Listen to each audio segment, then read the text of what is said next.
미가서 5장 2절에서 6절까지 함께 읽겠습니다.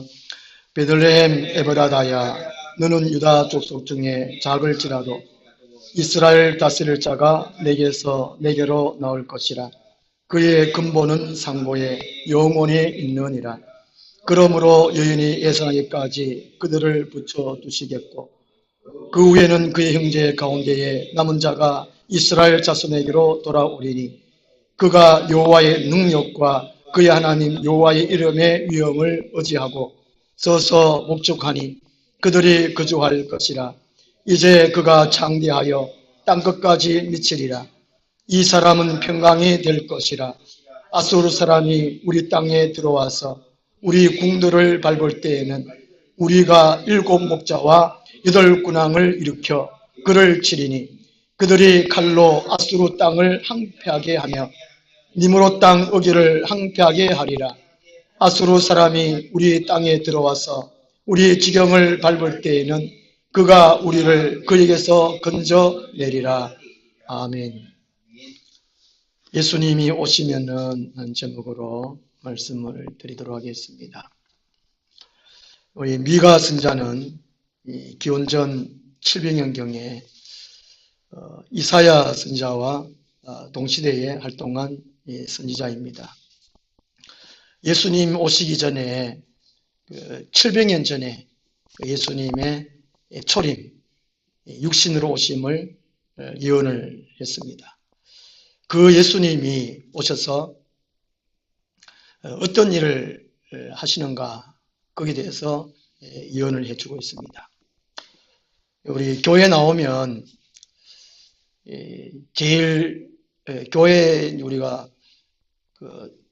나오게 되면 또 세상 사람들이 제일 많이 하는 말 중에 예수 믿으면 돈이 나오나 밥이 나오나 그런 말입니다. 세상 사람들의 관심은 돈과 먹을 거 밥이지요. 그런데 예수님은 이 땅에 생명을 주러 오셨습니다. 구원을 주시러 오셨습니다. 영원한 생명을 주시러 오셨다는 것이지요. 돈이나 밥이나 그것은 덤이라는 것입니다. 미국이나 유럽이나 예수님을 일찍 받아들이는 나라 민족은 다 잘 먹고 잘 삽니다. 예수님이 이 땅에 오셔서 그런 일을 하신다는 것이지요. 그래서 미가가 예수님이 초림으로 오시면 이 세상에 이 세상 사람들에게 어떤 일을 구체적으로 하시는가 예언합니다. 첫 번째가요, 예수님은 이스라엘을 다스린다고 하십니다. 2절에 보면요, 이 베들레헴 에브라다야라고 말합니다. 이 같은 동네 이름인데요, 이 베들레헴은 후대 이름이고 에브라다는 먼저 이름입니다. 고대 이름, 먼저 된 이름이고 베들레헴은 뒤의 이름입니다. 이 에브라다는 이 곡물의 땅, 열매의 땅 이런 뜻이고, 이 베들레헴은 이 떡집이라는 뜻이라고 합니다. 예수님이 이 생명의 떡으로 오실 것을 예언된 그 상징적인 의미가 이 베들레헴 이름에 담겨 있다는 것이지요. 그 다음에 이제 성에 보면은 구약 성경에 똑같은 지명을 이름을 바꿔서 쓰는 경우가 참 많습니다. 예루살렘도 원래는 유부스라는 땅이 이름이거든요. 예루살렘은 평화라는 뜻이고, 가나안 땅에 이스라엘이 점령하기 전에는 여부스라는 이름입니다. 여부스는 이 짓밟힌 곳 그런 뜻입니다. 예루살렘은 평화 그런 뜻이고요. 그래서 하나님이 간섭하시면 좋게 변화된다는 것이지요. 이 땅에는 하나님이 간섭하지 아니하면 다 어둡고 또 낙심되고 절망적인 그런 곳이라는 것입니다. 타락된 곳이기 때문에요. 그러나 하나님이 오시고 하나님이 간섭하시면 좋게 변화된다는 것이지요.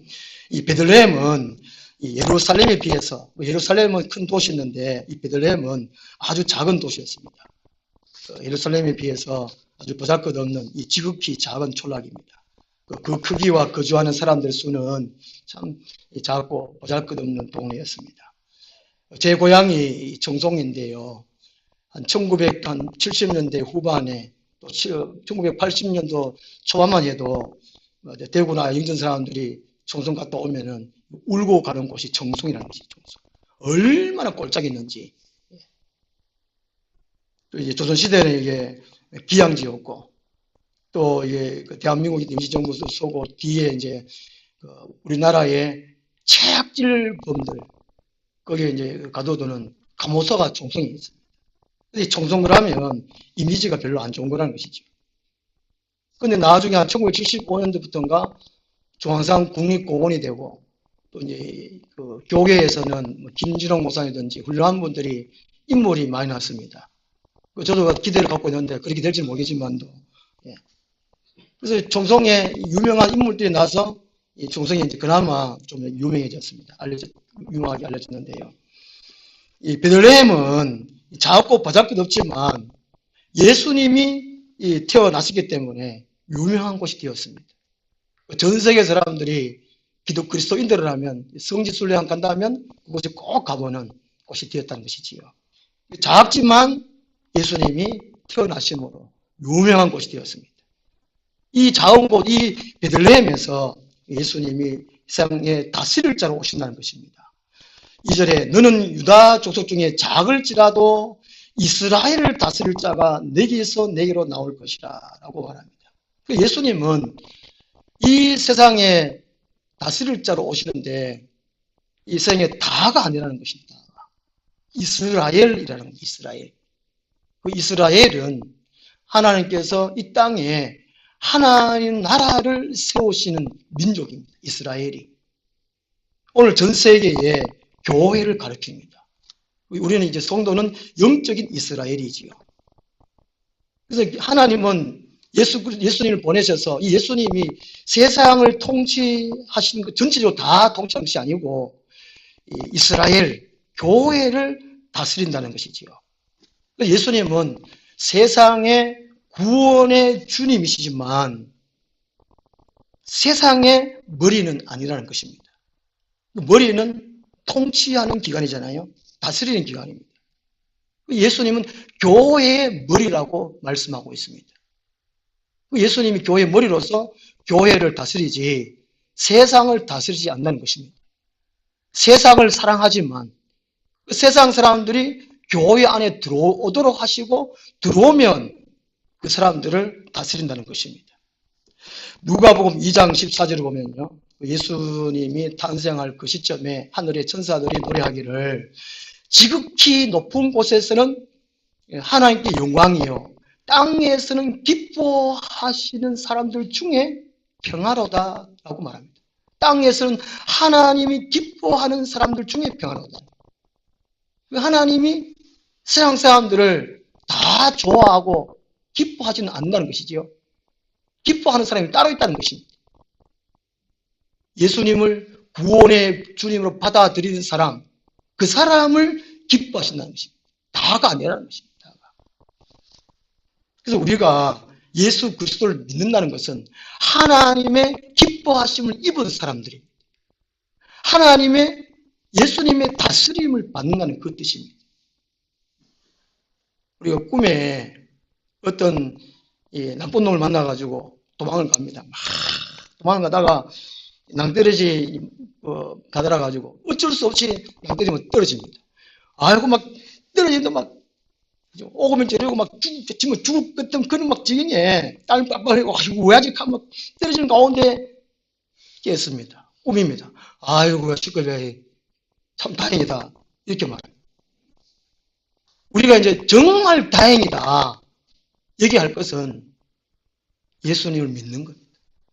예수님을 믿는 것입니다. 믿어지는 것입니다. 예수님의 다스림을 받는 것.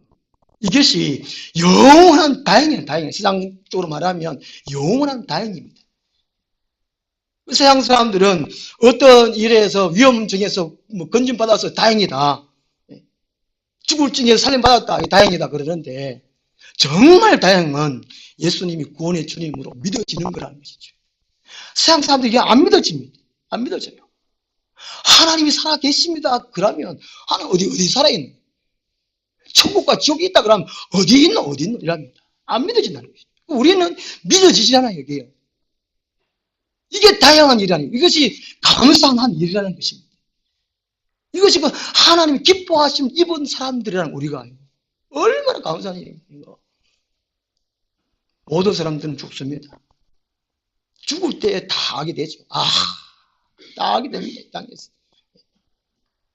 고린도서 13장 후반절에 보면은 지금은 우리가 힘이 하나, 우리가 성경 공부를 하고 좀 희미해도 예수님이 정말 하나님 아들이고 뭐 이제 육신을 오셨고 뭐 그런 것이 좀 이게 긴가민가, 우리 믿음이 있으면 믿어지지만 그래도 우리 긴가민가. 우리 지금은 힘이 하나, 그때에는 죽을 때죠. 죽을 때 예수님이 공중 재림하실 때 그때에는 확실히 얼굴과 맞대어 알리는 것이죠.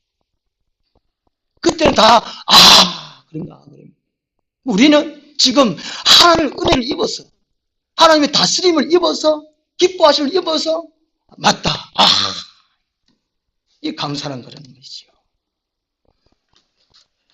예수님의 다스림은 예수님이 왕으로서 오셨지만 왕으로 완전 대접받기 위해서 이게 다스린 것이 아니라는 것입니다. 예수님은 섬김을 받으려 한 것이 아니고 섬기려 하고 자기 목숨을 많은 사람들의 대속물로 주려 함이니라. 마가복음 10장 45절 말씀, 거기도 다가 아니라는 것입니다. 많은 사람들을 위하여. 예수님은 이 다스릴 때에 군림받기 위해서, 성림받기 위해서 이렇게 다스린 것이 아니고 자기 생명을 주면서 하나님이 기뻐하심을 입은 사람들, 그분들을 생명을 지킴으로의 다스림이라는 것이죠. 교회의 울타리, 교회에 되도록 하기 위한 다스림, 교회 밖으로 나가지 못하도록 하는 다스림, 그 다스림이라는 것입니다. 주님 안에서의 자유함을 누릴 수 있는 다스림, 그 다스림이라는 것입니다. 그러면 우리는 예수 믿으면 기뻐할 수가 없다는 것입니다. 억지로 교회 다니는 사람이 있습니다. 억지로 복 받으려고, 문제 해결을 받으려고. 안 그러면 내가 직분이 이러니까 예배 억지로 드려요. 억지로. 그거는 주님의 다스림을 받지 못하는 사람들입니다.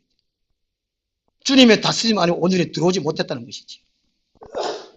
주님의 다스림 받는 사람은 참 자유함과 참 기쁨이 있다는 것입니다. 우리가 이제 교회입니다. 영적 이스라엘이지요. 2절에 베들레헴 에브라다야, 너는 유다 족속 중에 작을지라도 이스라엘을 다스릴 자가, 이스라엘을 다스릴 자가. 예수님이 초림으로 오셔서 이 땅에 교회를 세우시고 교회를 다스린다는 것이죠. 우리를 다스린다는 것입니다. 그러므로 예수님은 오셨다는 것입니다. 예수님의 다스림을 받는 우리가 된 것이 얼마나 감사한 일입니다. 그 다음 두 번째로요, 예수님은 이스라엘을 먹이시라고 하십니다. 4절 말씀 보면요, 그 중간쯤 보면은 서서 목축하니 있습니다. 서서 목축하니. 목축은 목자를 가리킵니다. 예수님은 양을 먹이는 목자라는 것입니다. 그 양은 이스라엘은 양입니다. 이스라엘 교회는 곧 양이라는 것이죠. 우리는 곧 양이라는 것이죠. 양. 이 성경에 여호와는 나의 목자, 이런 구절이 약 한 60회 이상 된다고 합니다. 60회. 성경 전체적으로 여호와는 나의 목자, 다윗도 여호와는 나의 목자, 그 히브리 말로 여호와는 나의 목자가 여호와 로이. 나는 양이고 하나님은 목자이십니다. 나는 양이고 예수님은 목자이십니다. 이런 내용들이 한 60회 이상 나온다는 것입니다. 그래서 예수님을 믿는다 하는 것은 내가 양이다. 예수님은 목자시고 나는 양이다. 목자가 이끄는 대로 순종하고 따른다. 그 의미라는 것입니다. 우리 양이라는 것은. 10편 100편 3절에도 보면요, 하나님은 우리를 지으신 이요 우리는 그의 것이니 그의 백성이요 그의 기르신 양이로다. 하나님 우리를 지으셨고 우리는 그의 것이고 하나님의 것이고 하나님의 백성이고 하나님이 친히 기르시는 양이라는 양. 요한복음 10장 10절 하반절에 보면요. 내가 온 것은 양으로 생명을 얻게 하고 또 풍성히 얻게 하려는 것이라. 예수님이 이 세상에 오시면 예수님을 구원의 주를 믿는 사람들 양으로 생명을 얻게 하고 더 풍성히 얻게 하려는 것입니다. 우리가 양이라면, 양 아니면 염소라고 그러잖아요. 정말 양이라면 날마다 해마다 풍성하게 예수님처럼 닮아가게 되어 있다는 것입니다. 하늘의 양식으로 더욱더 풍성하게 차 있다는 것이죠. 세상 사람들과 같이 달라진다는 것입니다. 고린도전서 1장 30절 31절 오면 예수 그리스도는 우리에게 와서 의와 거룩함과 지혜가 되신다는 말씀이 있거든요. 예수를 믿는다는 것은 우리에게 의가 넘치는 것입니다. 거룩함이 넘치는 것입니다. 지혜가 넘치는 것입니다. 날마다 의, 올바름, 하나님 기준에서 올바름이 넘쳐요. 세상 사람들과 교회 사람들, 양들은 완전히 구분이 갑니다. 양과 염소가 구분이 가잖아요. 우리 육안으로 보면 그렇듯이. 영안이 열린 사람들, 그 아니라도 그냥 봐도 양이구나 염소구나 분명히 구분된다는 것입니다. 양들은 영생, 주님을 먹었기 때문에 영생이 있고 날마다 풍성해진다. 해마다 우리는 풍성해진다는 것이 하늘의 양식으로. 요한복음 6장 33절 말씀 보면 예수님을 하나님의 떡이라고 표현합니다. 하나님의 떡.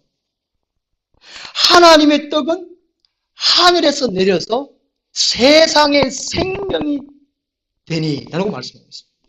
그래서 그 말씀 듣는 사람들이 주여 우리에게 항상 이 떡을 주옵소서 그렇게 말합니다. 6장 35절에 예수께서 이르시되 내가 생명의 떡이니 내게 오는 자는 결코 줄이지 아니할 터이요 나를 믿는 자는 영원히 목마르지 아니하리라 말씀해 주고 있습니다. 예수님이 하나님의 떡이고 양들의 먹이라는 것입니다. 양들의 먹이. 예수님이 우리 성도들의 먹이라는 것입니다. 교회 집에 가서 밥 먹고 물 먹고 그거는 육신의 양식이고 예수님이 우리의 양식이라는 양식이에요. 요한복음 6장 57절에 살아계신 아버지께서 나를 보내심에 내가 아버지로 말미암아 사는 것 같이 나를 먹는 그 사람도 나로 말미암아 살리라. 그리고 교회 오면 예배 시간을 통해서 아니면 또 집에서라도 이 성경 말씀이 곧 예수님이잖아요. 예수님을 날마다 먹어야 된다는 거예요. 예수님을 먹어야 산다는 것입니다. 예수님은 아버지로 말미암아 하나님 아버지로 말미암아 사는 것 같이 우리 양들은 예수를 날마다 먹음으로 산다라고 말씀하고 있습니다. 예수를 안 먹으면 성경 말씀을 안 먹으면 죽는다, 병든다, 썩는다 그 뜻입니다. 예수님이 이 세상에 오셨느냐? 양들의 먹이로 오셨다는 것이죠. 기쁘다 구주 오셨네 성탄절 막 축가를 합니다. 뉴스에 보니까 세상 뉴스에도 뭐 KBS, MBS 다 할 것 없이 TBS 할 것 없이 다 성탄 축하한다고 성당에서 예배 드리고 뭐 그런다는데 형식적으로 예배가 전락된 것 같습니다. 이사야 1장 말한 대로 이스라엘이 망하기 전에 예배 변형대로 오늘날 그런 것 같아요. 생명의 양식이 없어요. 예수가 빠진 기독교, 예수 그리스도가 빠진 그 기독교, 책 이름이 저 뒤에 보이는데 책 이름이 뭐예요? 예수가 없는 기독교는 지금 현실이. 그래서 성도들이 예수를 안 먹는다는 것이 안 먹어요. 예수를 안전하니까 성경을 성경으로 안전하니까 안 먹는 거예요. 예수님이 왜 오셨느냐? 예수님을 먹으라는 건 무슨 먹으라는 것입니다. 예수를 먹으라는 것이죠. 6장 요한복음 6장에 보면 예수님이 그 말씀 하시니까 듣는 사람들이 이야 이거 너무 어렵다 이거. 예수님의 설교가 너무 어렵다는 것이죠. 저보고 설교 어렵다 그러는데 예수님이 나를 먹어라 내 살을 먹어라 내 피를 마셔라 이야 이거 너무 어렵다 이거 다 가버렸습니다. 떠나버렸습니다. 뭐 예수님께 들을 것이 없네. 아이고, 뭐 못 먹겠네. 다 떠나가지고. 그래서 사람들이 죽었습니다.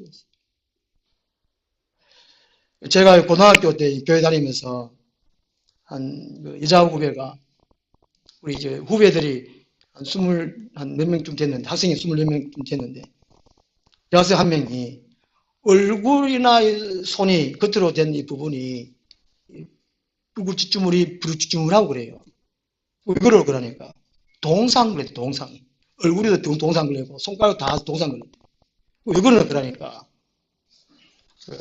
자기 엄마가 아들을 못 낳아가지고 딸만 지금 3명인데 자기들 자매들이 딸만 이게 3명이라 가지고 이제 이제 아버지가 쫓아냈어. 그래가지고 쫓아내가지고 다른 참 이게 불이 안 떼는 뗄감이 없어서 불 못 여가지고 그런데 잠납니다. 먹을 것도 별로 참고 못 뗐죠. 자기 아버지가 다른 여자 얻어가지고 같이 살고. 제가 얼마나 잘 안타깝고 불쌍해가지고 가끔씩 우리 집에 데리고 와가지고 라면에다가 이제 계란 깨가지고 같이 먹고 그랬어. 그때 지나고 나니까 야, 참 잘했다 싶어요. 그냥 그때 그냥 불쌍해서 그랬는데 지나고 보니까 야, 이거라도 했으니까 망정이지. 성경에 보니까 가난한 자들 돌보아라. 이것이 곧 예수께 한 것이다. 그런 걸 생각하니까 참 감사하다 생각했는데, 다행이다 생각했는데, 세상에나 그런 일들을 참 많이 하는 분들이 꽤 많아요. 김종현 목사님, 일본에 선교하러 가신 분이 나니와 교회 이야기인데, 김종현 목사님이 자기 집에 4명 사는데 처음에 이제 일본에 선교 가가지고 노숙자들을 전도가 안 되니까, 교회가 안 되니까 길에 가다가 이제 노숙자들을 한 명씩 들고 오는 집에 그래서 같이 살고 그런 분들이 노숙자가 이제 나중에 이제 같이 교회되고 교회가 점점 붕대해가지고 하여튼 이런 노숙자 저런 노숙자 나중에 한 100명 150명 일주일에 한 서너 번은 주먹밥하고 된장국하고 그런 식으로 이제 먹겠답니다. 어떤 데는 줄 설 때는 막 많을 때는 250명 300명 막 설 때는 아무것도 없는 데서 하나님 어디 기도해가지고 그런 식으로 먹겠답니다. 나중에 알고 보니까 노숙자들 중에서 요리사도 있고 일본 전황을 전담 요리사도 있고 그 다음에 이제 설계사 또 그런 분들도 아주 유명한 자격증을 갖고 있는 노숙자들이 참 많았답니다. 그분들에 의해서 교회를 다시 이제 지을 때 뭐 도움되고 또 그런 분들 통해 교회가 또 발전되고 그렇답니다. 김종현 목사님이 참 예수님 같아. 어떤 사람이 평을 해놨는데 나니와 교회는 그 교회 가면은 예수님이 생각나는 교회라는 거죠. 예수님이 생각나는 교회. 오늘 우리 교회가 참 많잖아요. 우리나라에. 영천 땅에도 우리가 이제 100여 개 넘는데 어느 교회를 가보면 예수님이 생각나야 된다는 것이죠. 예수님은 이 땅에 양들을 먹이시려고, 이스라엘을 먹이시려고 세상에 다가 아니라는 것입니다. 교회로 나오는 사람들, 예수님을 구원의 질문으로 받아들이는 사람들, 그 사람들이 이스라엘, 영적인 이스라엘이고 양들이라는 것입니다. 예수님이 그를 먹이시려고 이 세상에 오셨다는 것이죠. 먹어야 된다는 것이죠. 중요한 구절을 단어가 한 구절 있는데요. 4절에 보면요, 목축하니 앞에 서서 먹일 때 앉아서 먹이는 것이 아니라 서서 먹이신다는 것입니다. 앉아 있는 것은 재판장의 자세입니다. 앉아 있는 것은 재판장의 자세. 하나님 보좌에 앉아 계시고 예수님 보좌 우편에 계시다. 실제로 그런 것이 아니고 예수님 로마서 8장 38절에 예수님 우리 위해서 기도한다 그러잖아요. 기도하는데 앉아서 기도하겠습니다. 하늘에서도 예수님이 하나님 아버지께 이 땅의 양들을 돌봐달라고 믿음을 지켜달라고 그렇게 기도하신다는 것이죠. 이 서 있는 것은 시중 두는 모습입니다. 예수님 우리를 시중 둔다는 거예요. 양들을 우리를 시중 둔다는 겁니다. 예수님이 만왕의 왕이신 그 예수님, 우리를 한 분 한 분 시중 듣는. 얼마나 이게 항속한 일입니까? 예수님은 이 교회를 돌보신다는 것이죠. 양떼를 돌보신다는 것입니다. 사나운 짐승이 공격하면 대비하는 자세입니다. 사탄 마귀는 교회를 항상 무너뜨리거든요. 개개인적으로 믿음 파괴시키도록 계속 끊임없이 공격합니다.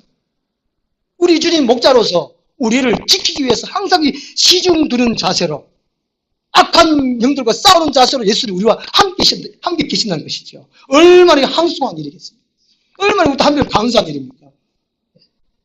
목자는 뜨거운 여름이나 추운 겨울이나 양떼를 거느리고 양떼와 항상 함께합니다. 목자의 눈은 양떼에게서 떠나지 않습니다. 목자의 마음은 언제나 양들에게 있다는 것이죠. 양 한 마리 한 마리 관심을 다 기울인다는 것입니다. 목자가 하루 일과를 마치고 이제 우리에 넣을 때 한 마리씩 다 해야 된다 그러잖아요. 혹시나 한 마리가 부족하면 우리에 다 넣어놓고 다른 양들 다 넣어놓고 한 마리를 찾아다니시는 분이 목자라는 거죠. 예수님은 한 분 한 분, 우리 성도 한 분 한 분 다 일일이 생각하시고 기억하시고, 그들이 잘 먹고 잘 사고 있을까, 혹시나 아프지는 않을까, 혹시 추위에 떨지 않을까 항상 생각한다는 것입니다. 저는 우리 성도들 하루에 3번씩 이름을 부르고 기도하는데, 좀 교회 와가지고 은혜 받고 셈을 얻고 믿음을 좀 잘했으면 늘 생각해요. 혹시나 좀 마음에 또 삐진 것도 없을까 생각하고, 하나님 그들을 용서해 주시고, 다음 주에 또 은혜 있는 말씀도 주셔가지고 또 힘을 얻게 해주시고, 또 셈을 얻게 기뻐하고, 또 함께 또 신앙생활 잘하게 해주시고, 다른 양들을 또 우리 교회로 인도하게 두게 해주시고, 그런 마음들이 늘 끊임없이 있습니다. 이 목사는 예수님의 마음같이 해서 목회를 해야 된다는 것입니다. 4절 하반절에 보면요, 4절 하반절에 그들이 구주할 것이라, 이제 그가 장대하여 땅 끝까지 미치리라. 이것은 이제 소수로 시작되지만, 이 복음은 예루살렘이 시작됐잖아요. 처음 교회, 이스라엘 예루살렘에서 첫 교회가 시작됐어요. 120명이 시작된 것이 교회입니다. 그러나 점점 해가지고 아시아 전체, 유럽 전체, 아프리카 전체, 전 세계로 복음이 좀 그걸 의미해 주고 있습니다. 이건 마태복음 13장 31절 말씀처럼 이게 천국의 게사시 비유를 한 것입니다. 게사시는 작은 곳으로 돼. 몇 대 심으면 점점 커서 풀보다 자라가지고 큰 나무가 되어 공중에 새들이 와서 깃드는 일입니다. 하나님 나라는 점점 확장된다는 것입니다. 이 교회는 부흥되게 되어 있다는 것이지요. 예수님이 교회를 다스리시고 예수님을 제대로 먹는, 말씀을 제대로 먹는 교회는 부흥되게 되어 있다는 것입니다. 목사도 책임이지만 이 교회가 제대로 말씀을 맛있게 은혜롭게 먹으면 자기 자신도 개인적으로 살찌고 전체적으로 부흥되게 됐다는 것입니다. 부흥 안 되는 것은 예수님이 다스리도록 못하고 예수님을 안 먹이기 때문에 그렇습니다. 예수님을 안 먹기 때문에 그렇다는 것입니다. 오늘 본 말씀에 이제 그가 창자하여 땅 끝까지 미치리라.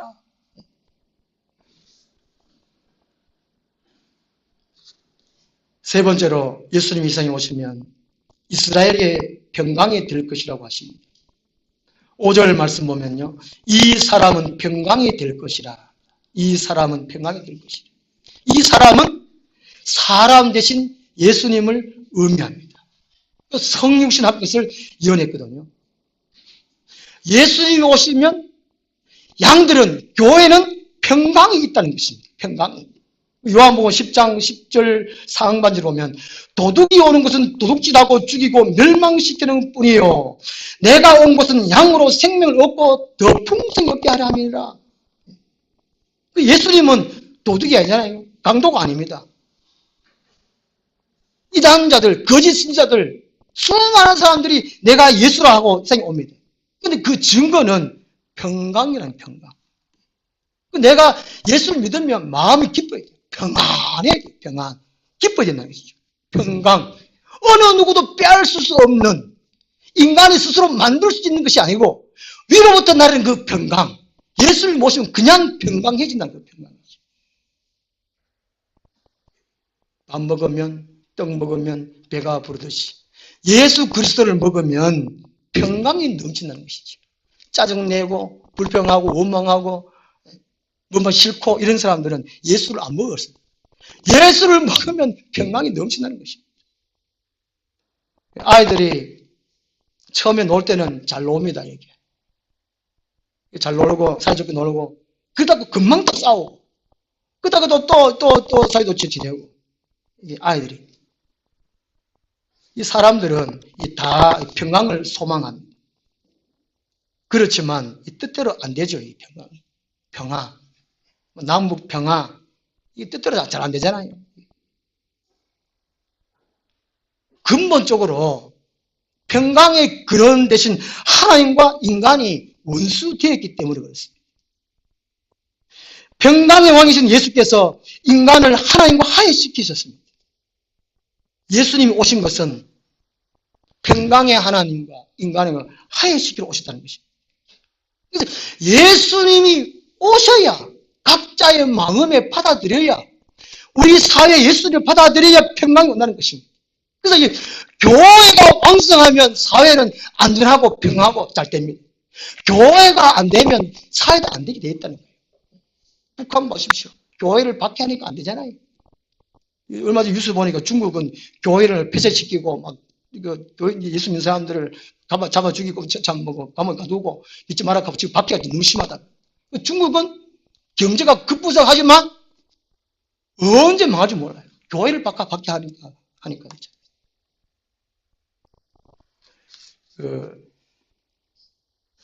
5절에 보면 거기 아수르 사람이 우리 땅에 들어와서 우리 궁들을 밟을 때에는 우리가 7 목자와 8 꾼왕을 일으켜 그를 치리니. 그래서 이 의미는요, 이 아수르라는 것은 하나님 백성들을 괴롭히고 하나님 백성들이 파멸시키고자 하는 모든 세력들을 가리킵니다. 이 교회를 날마다 방해하고 안 되게 하려는 세력들이 있다는 것이 이게 아수르라는 아수르. 예수님은 평강인데 평강을 방해하는 세력들이 있다는 것이죠. 7 목자는 목자장이신 예수 그리스도를 보호자 하는 영적 지도자를 가리키고 8 군왕은 메시아의 사역을 위해서 헌신하는 사람들을 가리킵니다. 그렇지, 교회에 온다고 할지라도 예수를 믿는다고 할지라도 환난이 있고 고통이 있다는 것입니다. 요한복음 16장 33절에도 너희가 세상에서 환난을 당하나 담대하라, 내가 세상을 이겨노라 말씀하셨습니다. 예수를 믿으면 다 편하다, 그것이 아니라는 것이죠. 환난이 있다는 것입니다. 그렇지만 예수님이 7 목자를 일으키고 8 군왕을 일으켜가지고 물리치시고 평강하게 해주신다는 그 의미입니다. 이 땅에 우리가 예수 믿지만 걱정거리 있고 고민거리 있고 고난거리 있습니다. 그렇지만 예수님께서 그것들을 물리쳐 주시고 우리에게 평강을 주신다는 것이죠. 요한복음 14장 27절에 내가 너에게 평안을 끼치노니 곧 내가 너에게 평안을 끼치리니 곧 세상이 주는 것 같지 않다. 그러므로 너희는 마음에 거짓도 하지 말고 두려워하지 말라라, 이렇게 말씀합니다. 왜 우리 이제 이사하면 떡 돌리잖아요. 우리 이사를 많이 해가지고 떡도 돌리고 하긴 했는데, 옆집에 이웃집에 떡을 돌리는 이유는 사이좋게 잘 지내봅시다, 평안하게 좀 지내봅시다, 그 의미인데, 예수님은 하나님의 떡이라는 거예요. 예수님은 생명의 떡이라는 거죠. 예수님을 모신 사람들은 떡이라는 거죠. 우리가 평화라는 평화, 평강이라는 것입니다. 로마서 12장 18절에 할 수 있거든 너희로서는 모든 사람과 더불어 화목하라. 우리는 하나님과 합평케 된 자로서 다른 모든 사람들과 평화를 누려야 한다는 것이죠. 원수 치면 안 된다는 거예요. 원수 치면. 이 교회에서 싸운 일이 많잖아요. 예수를 제대로 안 먹은 것은 그렇습니다. 예수를 먹었으면 인간적으로 생각하면 원수 되고 싶은데 예수를 먹은 사람은 예수를 생각하더라도 평안하게 되어 있다는 것이죠. 베들레헴에서 태어나신 예수님은 우리에게 평안하게 되고 이 세상 사람들과 평안을 전하라, 평화하라 이렇게 말씀해 주고 있습니다. 예수님은 이 세상에 어떻게 오셨느냐? 다른 모든 세상 사람, 모든 사람들이 아니고 이스라엘, 곧 교회를 다스리고 교회를 먹이시고 교회에 평강을 주시려고 하기 위해서 오신다는 것입니다. 이미 오셨지요. 2018년도 오셨습니다. 예수님이 다시 공중재림하실 때까지 우리는 작은 예수, 작은 생명의 떡으로서 다른 사람들에게 이 예수를 먹이 이런 소망을 가지고 기도하고 새해를 맞았으면 좋겠습니다. 기도하겠습니다. 하나님 아버지, 2000년 전에 예수님께서 이스라엘을 다스리려고 이스라엘을 먹이시려고 이스라엘에게 평강을 주시려고 오셨습니다. 이 세상에 많은 사람들이 예수님을 먹고 마시고 누리고 또 다스림을 받고 평강이 되게 해주심을 감사합니다. 이 영적 땅에도 예수님을 받고 평강을 누리게 하심을 감사합니다. 아버지 하나님, 더욱더 우리 감사하고 더욱더 기도하여서 다른 많은 사람들에게 예수님을 바르게 먹일 수 있도록 은혜를 더하여 주시옵소서. 하늘나무 교회의 사명을 잘 감당할 수 있도록 도와주시옵소서. 예수님 이름으로 기도드리옵나이다. 아멘. 122